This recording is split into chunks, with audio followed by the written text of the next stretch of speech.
I'm not going to answer the question. Why would you answer that because question? the question is, the question Supreme is, Court Justice, the radical question, left. Will you shut up, man? Listen, who is on your list, Joe? Who's on your list? Right. Gentlemen, I think this is so unprecedented. He's going to pack the court. He's not going to give a list. We have ended this segment. We're going to move on to the second segment. That was really a productive segment, wasn't it?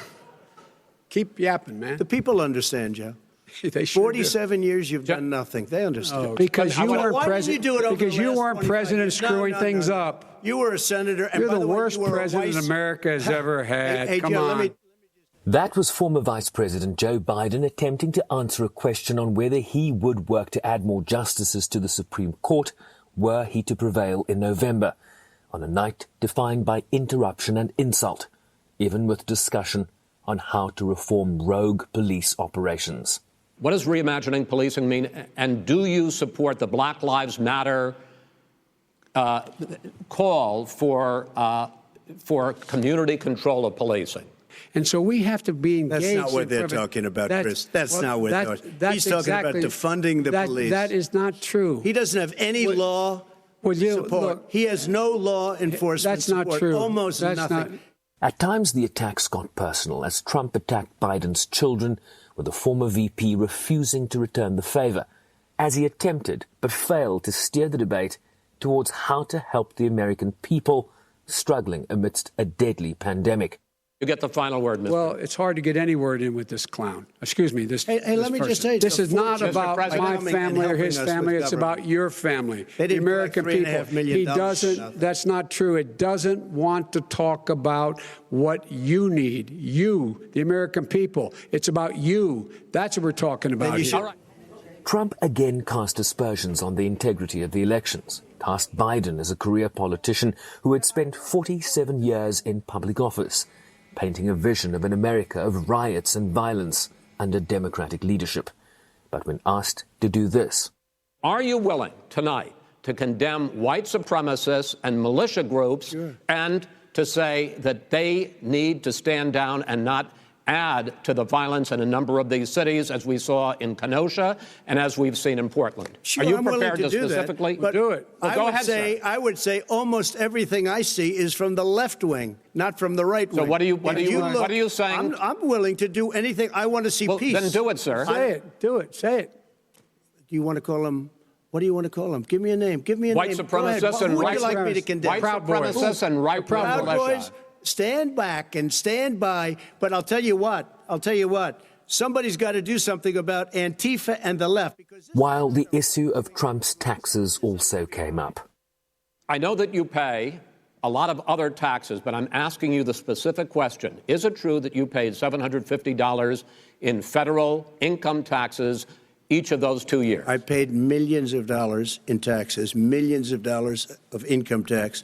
And let me just tell you, there was a story in one of the papers. I paid $38 million 1 year.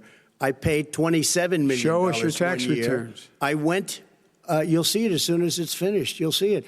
Not a debate, but a disaster, as one commentator quipped.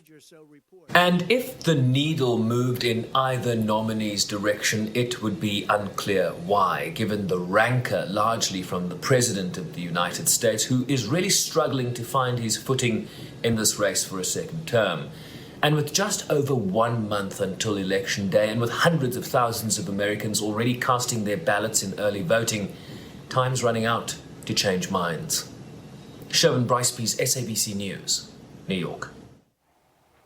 And let's join our SABC News correspondent, Sherwin Bryce-Pease. Sherwin, thank you very much for joining us live from New York. You're, of course, watching those proceedings very closely. So what's been the immediate reaction to what transpired on stage in Cleveland last night? I will just apologize. It's drilling outside my window, Griselda. It might just remind you of the sounds we heard emanating from that debate stage last night. Some of the descriptions we've heard: debacle, dumpster fire, chaotic, sad, a disaster, off the rails, and a bruising debate, not for either candidate or the moderator, but for the American people. We heard earlier from Professor Bruce Kane. He's out at Stanford University on the West Coast. He weighed in and described this event in terms of how he saw it. Let's watch. The debate was a mess. It looked to me like President Trump was not going to adhere to the rules right from the start. And I think the idea was to try to show that the vice president wasn't up to the task, could be rattled, or maybe it's just his impatience, who knows. But right from the start, it was very clear that President Trump didn't want to adhere to the rules of the debate. And I'm not sure what the right response is for the vice president at that point. He tried both things. That sometimes he was deferential, sometimes he tried to talk over. But I think for viewers, it was very frustrating. There wasn't much substance at all. I was ready to take notes, and I stopped taking notes after about 5 or 10 minutes. I could see this wasn't going anywhere.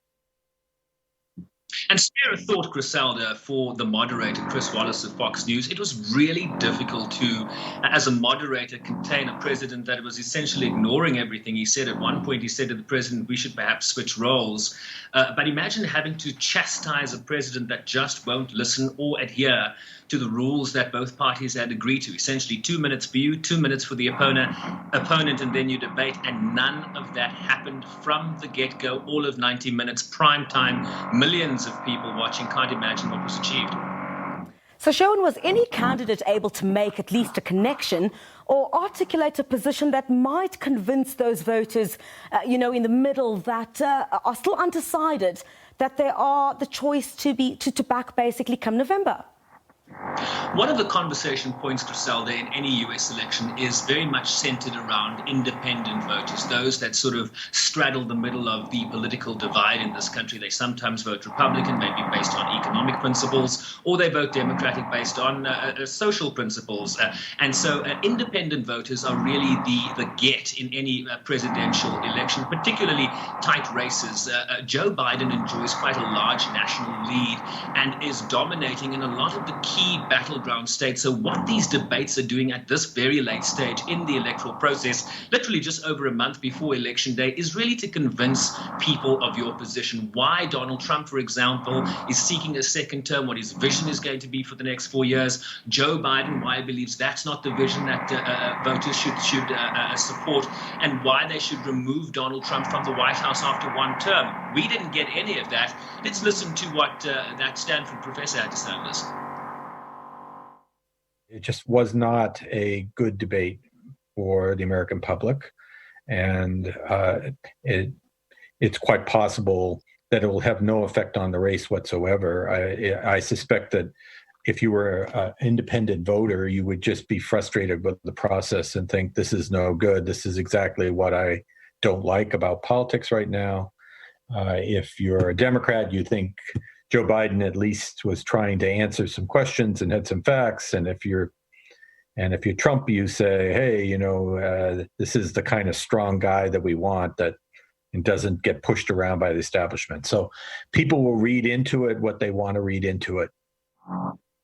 What we also, Griselda, have at this late stage in a presidential race is that people's support tends to be entrenched already. So Democrats have decided, Republicans have decided, many independents have decided. I can't imagine who was convinced by that performance last night by either candidate. I mean, Sherwin, the president was also asked a question specifically about white supremacy and whether he would condemn what the FBI has called a top threat to national security, and he blinked.